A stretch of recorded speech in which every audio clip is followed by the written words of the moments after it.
Bonjour, c'est Rémi de la chaîne WeSay. Donc aujourd'hui, on va continuer un peu à voir les différents sites et les différentes applications pour apprendre une langue. On avait un peu parlé de Duolingo avant. Et aujourd'hui, j'aimerais vous présenter, pour ceux qui ne connaissent pas, le site Lingua. J'aime beaucoup ce site. Alors on arrive sur la page d'accueil ici. On a les 6 principales langues et ensuite encore 11 différentes. On a notamment une différence entre anglais des affaires, par exemple, et anglais classique. Alors justement, on va commencer par cliquer sur anglais ici. Et ce que je préfère dans cette partie, c'est le côté lecture. On a des textes donc disponibles de niveau A1 à niveau C1.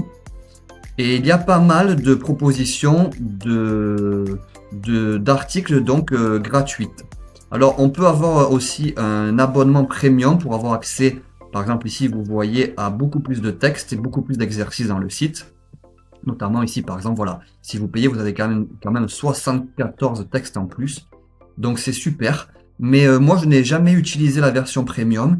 J'utilise la version gratuite et c'est très bien pour les apprenants. Alors, par exemple, ici, quand on clique sur un des textes, par exemple, The House, on a la possibilité déjà de le télécharger en PDF. Donc, ça, c'est excellent.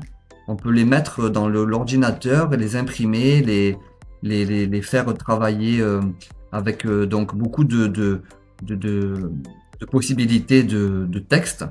Et on a aussi donc la version donc sur l'écran qu'on peut partager pendant un cours en ligne par exemple. Donc ici à gauche on a toujours le texte qui est donc dépendant du niveau et ensuite à droite on a des questions. Alors on a aussi la possibilité quelquefois par exemple d'écouter les personnes parler pour améliorer notre prononciation. Donc ici, on n'a pas accès parce que c'est la version gratuite. Mais par exemple, je sais que sur celui-ci, par exemple, My Day, on a... non, c'est pas My Day. C'est peut-être My Wonderful Family. Voilà, on a Michael qui parle, qui répète le texte pour qu'on prononce correctement les mots. Alors, on va essayer. Par exemple, ici, on clique sur Play. My wonderful family. I live in a house near the mountains.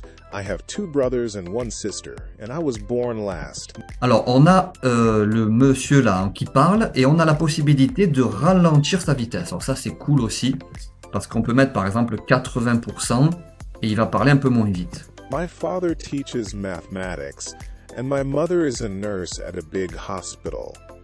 My brothers are very smart and work hard in school. Voilà, donc par exemple l'anglais. Alors pour l'anglais aussi, comme on a vu tout à l'heure, on a plusieurs possibilités. On a des exercices de grammaire par exemple, donc ça c'est un peu plus classique ici, que ça ne change pas des autres sites. On a aussi donc écoute, ça c'est super aussi. Quelques textes gratuits où on peut écouter et répondre à des questions. Donc par exemple ici niveau A2, I love my family. Et voilà, on a Michael des États-Unis qui va parler. I love my family. I live in a big house with all my family. There are 7 of us, including... Voilà, donc pareil, on a la vitesse ici, on a les questions en dessous.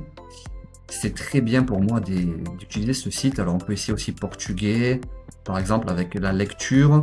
Alors on a des textes en portugais du Brésil, des textes en portugais du Portugal.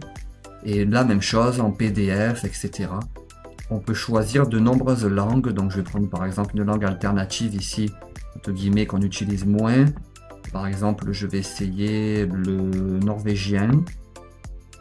Donc ici, on a des textes gratuits, encore une fois, en norvégien, avec les mêmes process. Voilà, donc je voulais vraiment vous présenter ce Lingua, car pour moi, c'est un super exercice. Quel que soit le niveau, quelle que soit la nationalité, on peut faire des traductions, on peut faire des traductions opposées, des écoutes, etc., des devoirs avec ça. Voilà, je vous laisse à bientôt pour un nouveau tuto concernant les sites et les applications pour apprendre les langues.